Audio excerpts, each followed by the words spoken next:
since I signed my soul on the dotted line.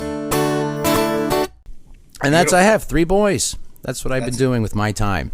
That's amazing. How's the wife? My wife is still the same wife, which is great. I've married her now 3 times, so I can legally tell people I've been married 8 times, which is my favorite number, not 12. But I would have had 12 kids. I love them so much. It's a selfish situation. And when it goes the other way, I mean, you know, you have your moments of being the selfish you, but at the end of the day, being a dad, it's being a dad. And you can't really explain it until it happens. And after it happens, it's I'm assuming it's like once you try tobacco, you're always a smoker. You know, even though you stop smoking, you'll still be a smoker. I love kids. I don't have any, and I'm not that married you know yet, about. I do have nieces and nephews, Right. and I love them so much. I can see where that where that love of being a parent can come from. Right. But what I do love right now about my nieces and nephews is that I can give them back to their parents, and then go on with my night. No, I understand that. That's the best part about being a grandparent. So I get to get there at some point, but I also get the middle ground. But that's what I'm living. But you can have a Picasso life at some point. I mean, you know, I'm pretty sure you could have a Picasso life. I mean, he had children like Tony Randall at 73 or something crazy like that. But who's playing catch with that kid? Yeah. You better make some dough so you can rent out a guy who can play catch with that kid. That's all I'm saying. And I loved your interaction with my children. I love that you understand it's a PG show. I understand, and I am so happy. The whole reason for this show, of course, is that I really don't have any focus in life, and I want to hang out with my kids. So that's amazing. It's yes. a great idea. I love it. Yeah. I couldn't applaud you more. Oh. You one of my oldest school friends from back in the day. Yeah, for sure. It's a pleasure. It's a pleasure to get to know them and get to meet them, and that you're doing something special like this, especially with all this technology coming out. We have to figure out smarter ways, to work with our kids. I think what you're doing is brilliant. I think podcasts should be for everyone, and if there's one out there that parents can promote and show an incredibly healthy lifestyle of loving your family, I think you're doing a fantastic job. That's all I'm trying to do. So thank you for understanding. That's fantastic. So again, you are your authentic you. When it came to having 3 children that are PG in the room, the late show stayed late show. You recognize that it's not late show time. It's not time to bring out the big guns. And I got to be honest, it's funny when I reach out to people who would consider themselves to be the deep side, the off-color, the blue comic. When you talk to them about coming on the show and being PG, they get... And then I say, Kenny Robinson's been on the show. And then I can do it. But they take it the other way, thinking that they'll be able to get away with something versus Kenny Robinson is hilarious without having to swear. He absolutely is. Yeah, and you can actually witness that on his Facebook posts sometimes, man. Yeah. This guy's funny without it. Follow him for sure if there is such a thing on Facebook, which I think there might actually be.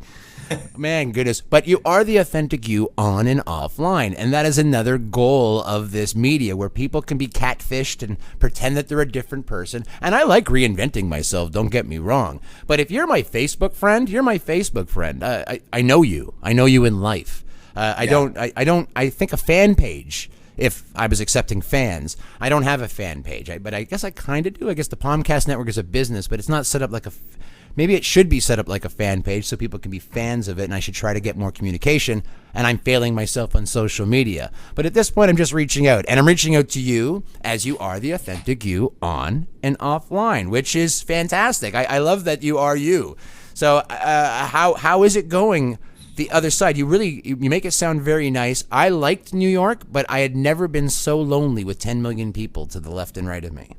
Well, actually, Adam, to be honest with you, I'm shocked that happened to you because you're such an outgoing guy. I had people to talk to, and that's not. But I found myself in the parks a lot It was like the camaraderie of comedy. I'm a variety performer, and I guess maybe I'm hanging my hat really heavy on that.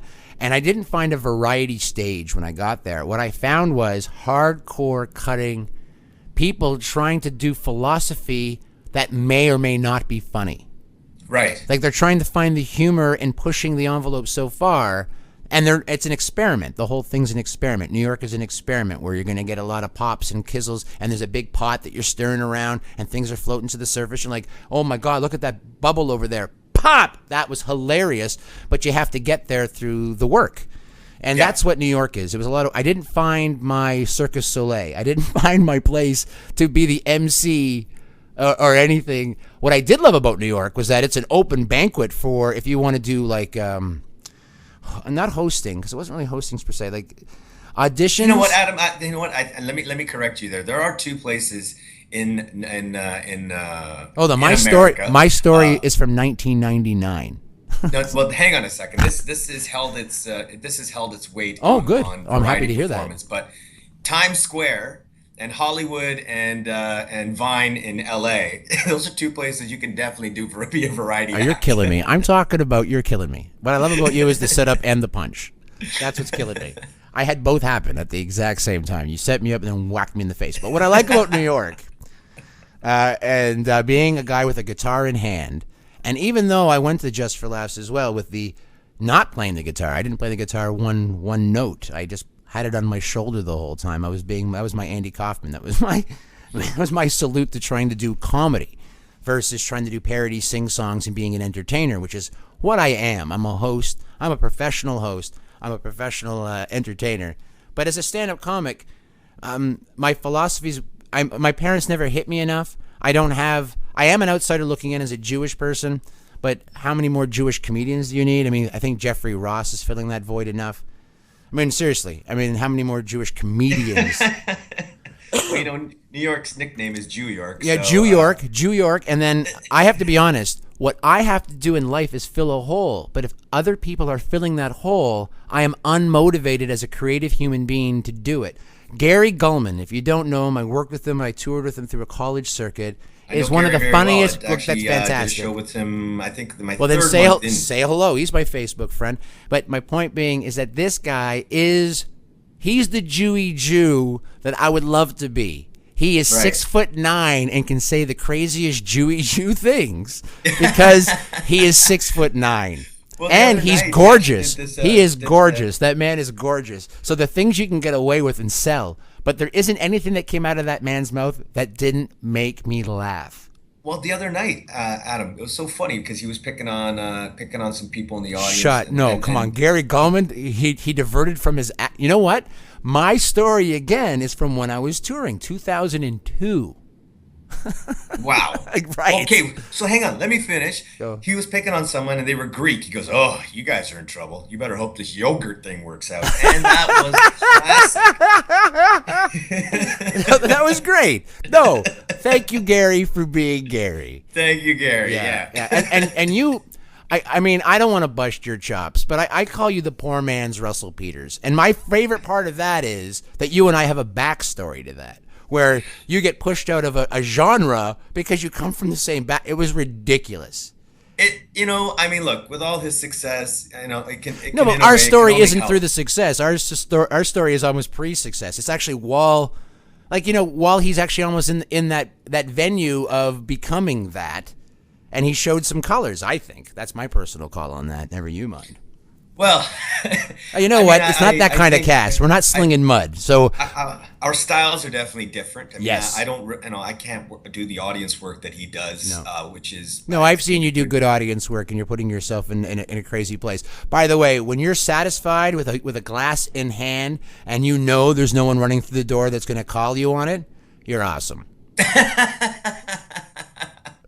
But if you have a back of a room of a bunch of guys that might call you on it, I mean, Chris Rock, that's awesome. Right. Be able to pull it out being to pull it off with a Chris Rock, then you got the gun. You know you got the gun.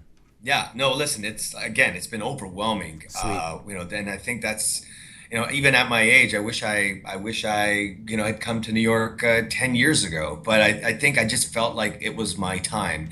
It wasn't even LA that I wanted. Speaking of which, you think you don't know anybody anywhere. Los Angeles is where, I knew nobody, and nobody wanted to be friends. That was the tough city for me. Yeah, no, I was told, well, I don't know about you. I don't know what your background is, but everybody that I ever knew that I ever liked, including Mark Breslin, yep, goes to LA and comes back. So other than people that are willing to take another step in another direction, right? Yeah.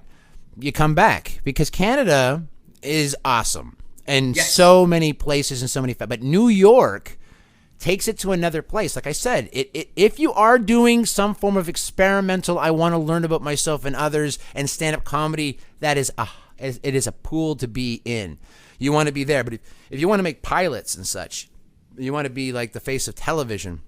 I mean, soap operas are done, but soap operas are going the way of the dodo. But New York that used to be what New York was about, right? It had 26 soap operas running out of it. So if you were wanted to be an actor, New York was the place to be because there were just so many daytime soaps. Now there might not even be one. Holy crap. Well, now, hang on, Adam. Actually, Variety and the Hollywood Reporter last month put an article in their paper.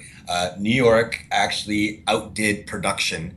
I know with things like the Blacklist and all those big shows on NBC, on Fox and CBS. There was more production done in New York than in Los Angeles. Believe it or not. Yeah, that would make me feel why Susan Sarandon and Tim Robbins are losing their nut.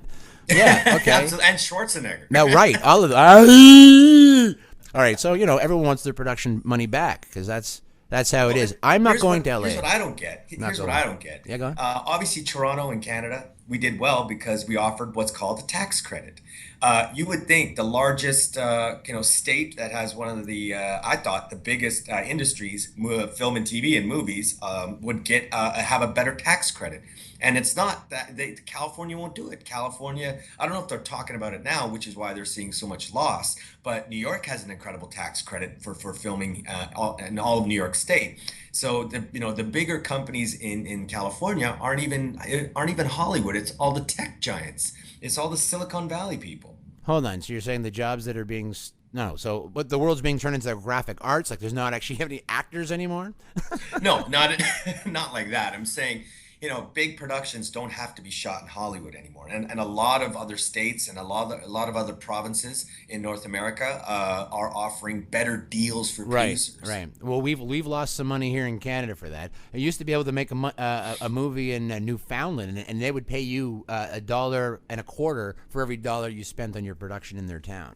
That's right. Gone. That's for the tax credit. Doesn't exist anymore. It doesn't exist. So yeah. But you're not there. Are you? Okay, well, let's reach out. So I know you as a comedian and a stand-up at that. But then you crossed over and became an actor. I saw you do some acting. 11 screens, or what the hell was that called? 11 cameras. That was 11? a CBC. Yeah. That was 22 episodes. Yeah. And it was actually unique because the 22 episodes was all based on 8 different relationships, I believe. And it was all actually the entire series was based off webcam. Right, and that's why I'm bringing it up, because this is live from my bedroom online. Yep. And that was such a very unique situation, and I actually did not know you as an actor, because I got to be honest, in the stand-up world, you don't want to tell your fellow stand-up that you might want to do an acting gig, because then you look like a hobbyist to the stand-up, and why are you wasting my stage time that could be used for a guy who's really just trying to be a stand-up? But maybe that's gone the way of the dodo, but that used to be a thing. Have I said dodo thing 3 times yet? Holy crap. I think twice. But here's the other thing. I didn't tell a lot of people I was getting into acting because in case there was that opportunity where, yuck yucks would say, we want you to go across the country, and all of a sudden, I can't do that because I got an acting gig, which I would probably do over the stand-up only because obviously the money. Right. So I kind of kept the two worlds apart. Yeah, you're right about that. Yeah, But no, you sideswiped me with that, and you became a different person. Because when I met you, now you're like, I don't know what your goal is anymore, right? The goal well, of a now, stand-up. mind you, No. stand-up helped me get a lot of film and TV gigs. Like that movie I did for Disney with Tommy Davidson and Leslie Nielsen, Santa Who. Right. If I wasn't Tommy's opening act and MC at Comedy Wood in those years, I wouldn't have even. We actually wrote the entire scene together that I was in, and I played a U.S. Customs immigration officer. And I said to Tommy, I said, wait a minute, who's playing this role? He goes, some white guy. I said, wait a minute, have you seen U.S. Customs? This guy should be Indian, or this guy should be like Mexican. They mock all the people coming into the country, but they themselves are immigrants. So we jumped at the chance of doing stuff like that. So comedy and acting for me have kind of worked hand in hand. Right, but I didn't see it coming. As not that I went to comedy. See, I went to comedy probably for the sense of creation.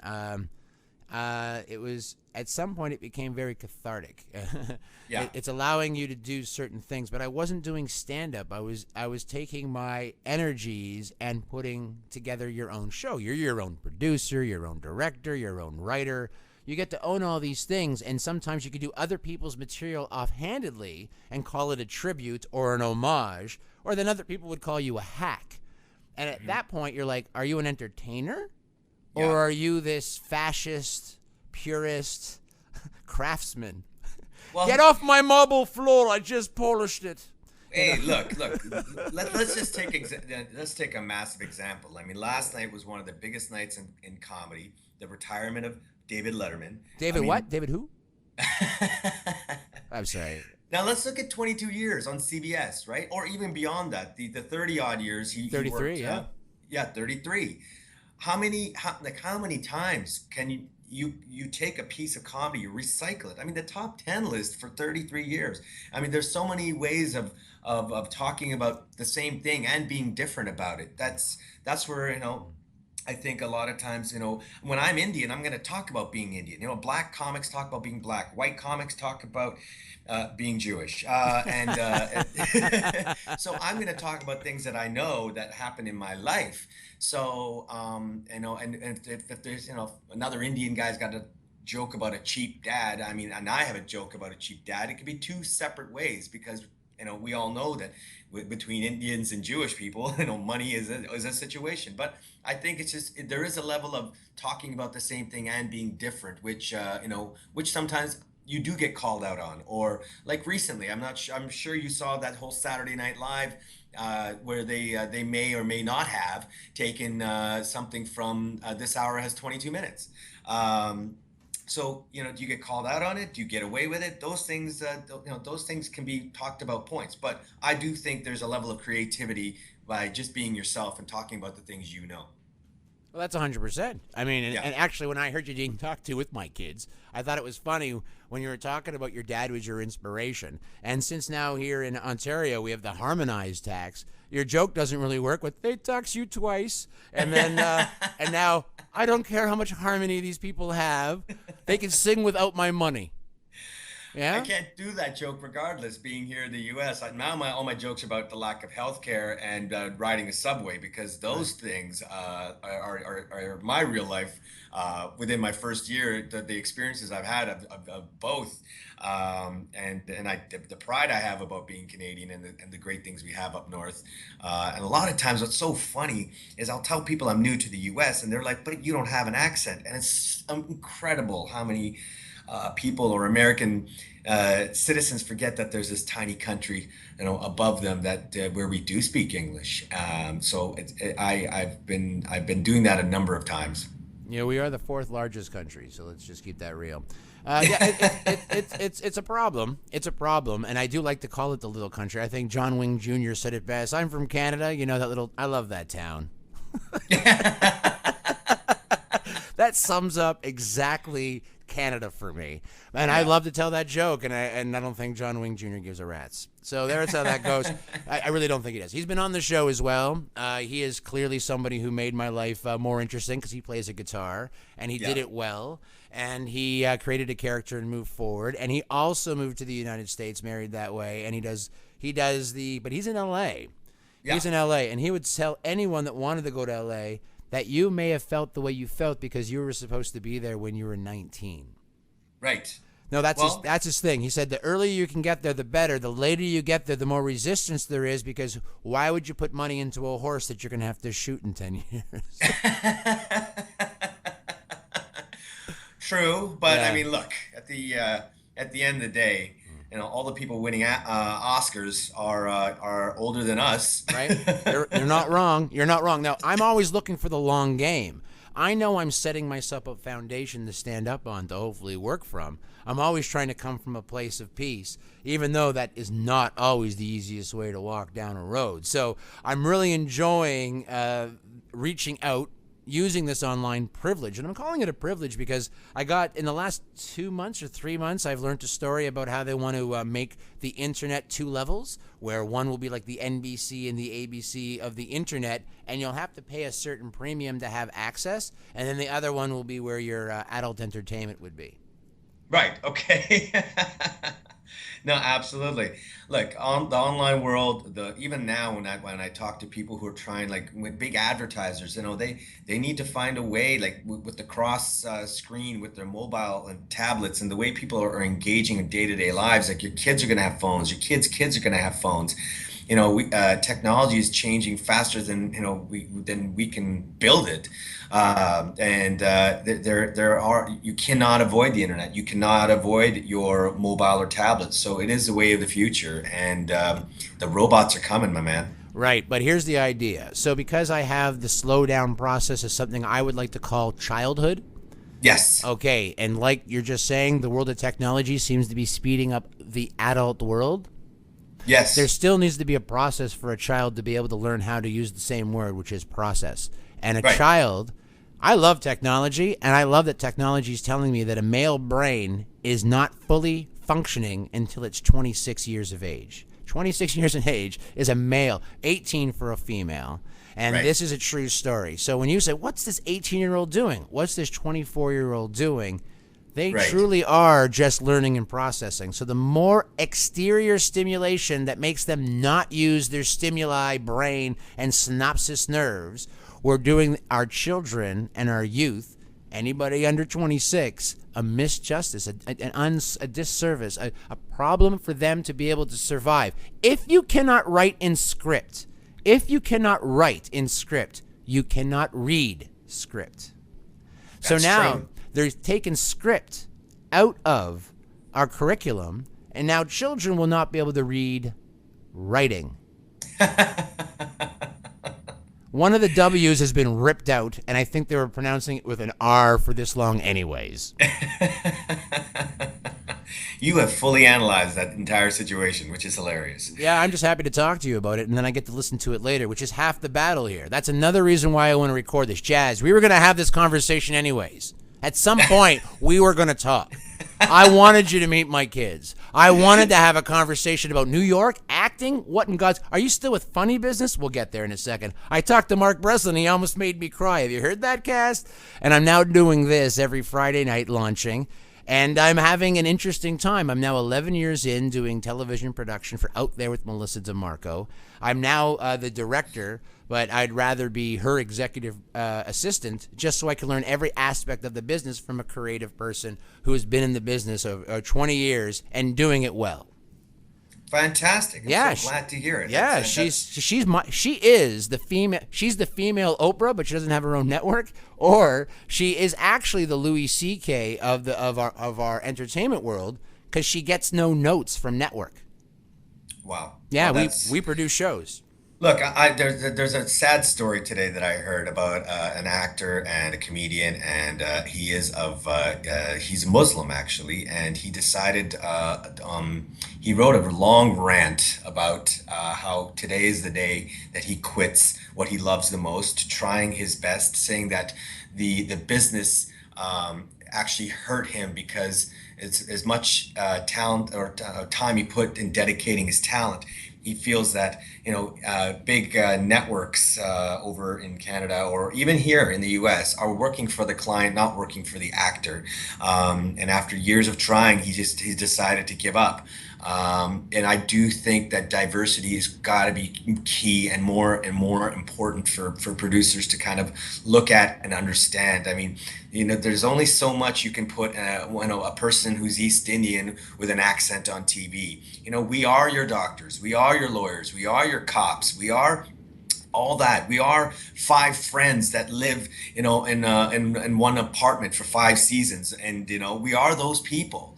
But it's time to cast with a colorblind eye, and I want to see change. I want to see diversity, and until that starts happening, you may lose a lot of the great talented people that put their hearts and souls into this business. I actually read that. That was on Facebook. That is correct. No, so we have the same friend. So, but that's basically how it goes. We do have the same friend. I said that, and he has had 3 postings following that, and he's having a real hard time. And here's the problem. So if you are of color and you're listening to this, you need to be a producer because you have a story that a white Jewish guy who's been producing television for 11 years doesn't have. The only reason is because he's a white Jewish guy who's running television for 11 years. So I don't know how you think I'm supposed to bring in a delicious tidbit in comedy and keep it not stereotypical because I don't have the inner workings to make it not that. And so I'd rather not be an ass because I can do that all on my own. I can do that all on my own.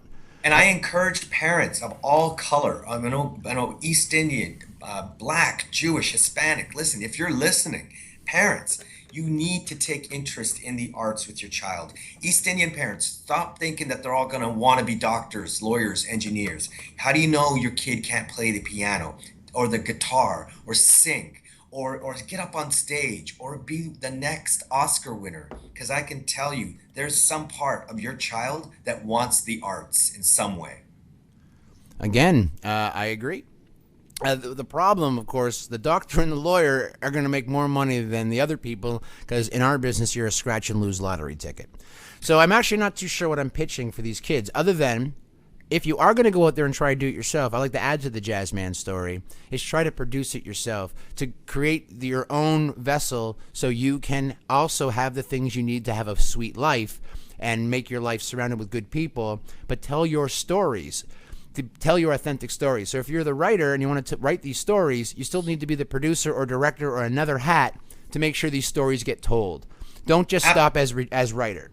Absolutely. And you know what? Just to go back to your point, it doesn't need to be on NBC. It doesn't need to be on CTV. Right. It doesn't need. How about your own network, PomcastNetwork.com? I mean, just start it up like that and call it Asian Network. Whichever you are. I mean, exactly. And support your own. You know, the power of social media, the power of YouTube, and you know the fact is it doesn't cost anywhere near what a major TV. You know, and you can launch, you know, for whatever hundreds of dollars or you know thousands if you have it. You can launch these things, create your own channels, and believe it or not, a lot of those people on YouTube make way more money and are discovered way quicker than you think. No, that's true. I mean, it's the John Doerr, and we got the Dan.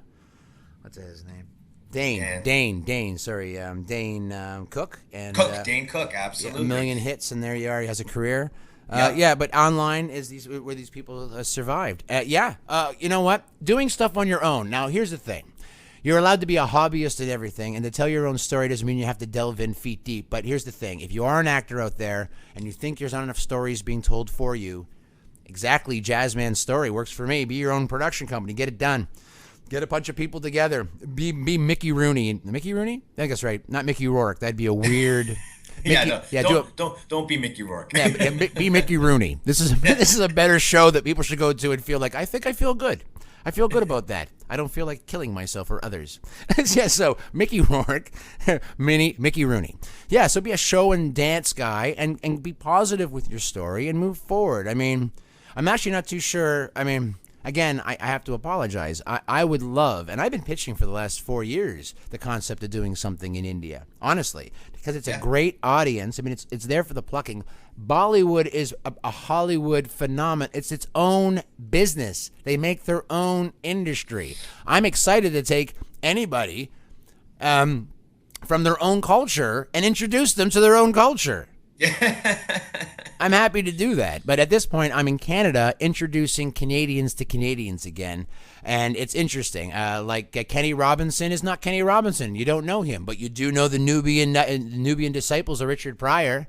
If I tell you Mark Breslin, you'll say, oh, who? And I say Yuck Yucks. Mark Breslin's Yuck Yucks? Of course. Why wouldn't I know Yuck Yucks? I told Mark Breslin, did you know your name is now Yuck Yucks? So true. It is, but he became his own animal. But at the same time, he is still out there as a public figure, 180th known vessel, a person who is attributed in Toronto. So he's. I'm happy to know him, and you're happy to work for him. Do you still work for Mr. Breslin's? I do from time to time. I'm still on the roster. He knows he's well aware of my move here to New York City. He also has a few clients here in New York City, as you know. Yep. Aaron Berg is out here. Sabrina Jalise is out here. There's a bunch of Canadians that can go back and forth to Toronto and or anywhere in Canada, really. But anytime I go back, I will give him a call and say, hey, I'm back in town. Any guest spots? Any place where I can go and showcase my New York life. Right. But yeah, definitely, I'm still represented by them in the world of comedy for sure. Oh, here on this side of the world, or does funny business have its stakes set deep there in America as well? Well, I think they're starting to, but I am working with some other agencies and management right now that are Okay. kind of putting me all over the map here in New York. The guys that own Levity Live and Gotham and Stand Up New York, where I first started comedy, they are all within internal bookers and management, so they push out all their comedians brands. So it's run a little differently out here in New York and I think in all of the U.S. Really? Oh, well, as I said, I was there. I worked guest spots at most of the clubs, walked through it. But at the end of the day, the money was outside the city Yeah. for me. I had to do Okay. one nighters and weekend nights in New Jersey and surrounding areas. I'd go into the small boroughs and work interesting one nighters as well. I actually didn't know what the game was. I found myself as quickly as I possibly could taking a road gig that took me to Missouri or Misery, like I like to call it, or anywhere Texas. I went to all. Wow, I went to like what? I didn't go to California, so I went to what? And I have been to Alaska as a stopover, and I haven't been to, but basically like 48 of the 50 states. I didn't go to Right. Hawaii. I didn't go to Hawaii, and I didn't go to California to Okay. perform. No, no, to perform. To perform. So New York City, when broken down, the money was still in the one nighter, being able to go outside of the city norm and bringing your flavor, whatever it is, whatever your POV is. Right, for sure. Okay, so that's still the. But is that the that's. As I said at the beginning, I don't believe that was the essence of New York City when I was there. It was in 2002. Gary Gulliman was Boston when I first worked with him, and then Connecticut. So it went that No, way. but hang on a sec. Let me just recap. And I know I have a show tonight, so I definitely want to make this point that it like tonight. I will be jumping around from club to club. Like I'm booked at one, I get paid for one. But on a Friday, Saturday night, um, you could hit 4 or 5 clubs, and once you make the relationships with these people, and believe it or not, the money is good, and I mean, you just gotta keep showing up and build. You have to spend the time. Like it took me a year before I was starting to get paid as a comic here in New York City, and once you get the respect of the club itself, they'll just ask for your availabilities, and you just pick and choose your moments whenever you can. Oh, see, okay. So everyone out there has to listen to that story. So that's basically right. So when I went club hopping the nights that I was there and saw Dave Attell at every show I went to, I actually that night decided that's what you have to do. So you have to be willing to not want to drive, and be a New Yorker. So you actually there's something about New York that's keeping you in New York. And I Yeah. wasn't that kid. I'm a small town boy with worldwide gusto. I wanted to see the 48 states, which is what I ended up doing. Where New York has some. You look like a sharp dressed man. Can I throw that out there? I mean, there is something to you, and New York clearly. I mean, you're the metrosexual here in TO. So, and basically Toronto is a baby New York. It's a New York-ette, it's its small little piece. I mean, Bay Street cries to be Wall Street, it's Now, sad. mind you, also, if you'll ever notice about a New York comic, because they're jumping, it's not like LA where they got a spot here they're going to be driving across. They'll never make their other gig because of traffic.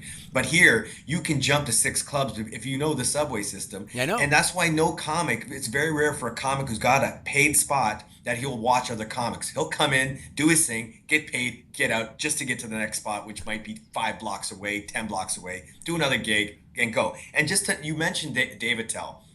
15 years ago, almost to the day, I started my stand-up career in year 2000 here here at Stand Up New York. And I got on that stage. Actually, what had happened was I was on the 10 o'clock show. They had the 8 o'clock show, 10 o'clock show, and the midnight show. And I got to tell you this quick story before I go, but I was on the 10 o'clock show and it was packed on a Saturday night. As I was about to go up, I was told by the booker that I have to be taken off the show because David Tell just showed up, and my heart just broke. I was like, "Oh my God!" But here comes the legend. Now, on the 12 o'clock show, it was not packed. There was 9 people in the audience, Adam. But I poured my little heart out on that stage, and that was still the best moment of me doing comedy in my life. And I give the city credit for allowing me to be on that same stage 15 years later. Wow. So you're saying Toronto, even though it's all Torontoed up, didn't count until you got to New York.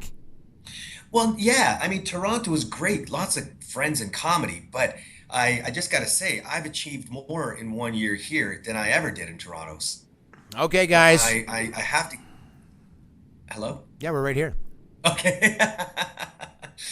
So that being said, I love my city. I love Canada. I love Nice. Toronto. I love my city. I love Canada. Yeah, I That's love my very city. close to the John Wayne Jr. You better watch yourself. What a What a great town. town. What a town. No, What a town, that Canada.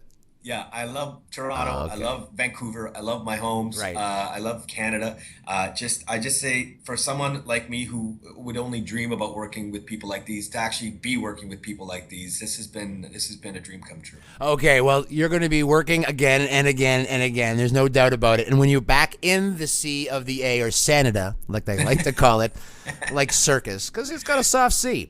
Yeah, because we're a soft town. I want you to, because we're socialites, I want you to come in. Please give me a call. You have my Skype number at least now, so you can tell me that you're coming, or Facebook me that you're coming in. Is there anything else you'd like me to promote other than if you're in New York, look up a jazz man who I don't even know if likes jazz. I don't think he might even. I do. I love jazz. I used to That's play the saxophone. No, but my new website will be up and running in a few weeks with all the dates that will be confirmed for the fall and winter. That website is jazzman.com. That's JAZZ, so two Z's, and MANN, two N's, two Z's, two N's. The website, obviously one word, but JAZZMANN.com. And all my new dates this fall and winter will be up there. And I just want to say, Adam, this has been a lot of fun. I wish you the best, and I am proud of what you're doing. So anytime you're in New York, you let me know and let me throw you back up on that stage. Oh, to I'm see how it coming. feels. Not only am I coming, I'm going to teach you how to pronounce the letter word Z. We're going to learn. We're going to learn you, jazz man, with two Z's. And by the way, when you go on stage, let them know you're Canadian.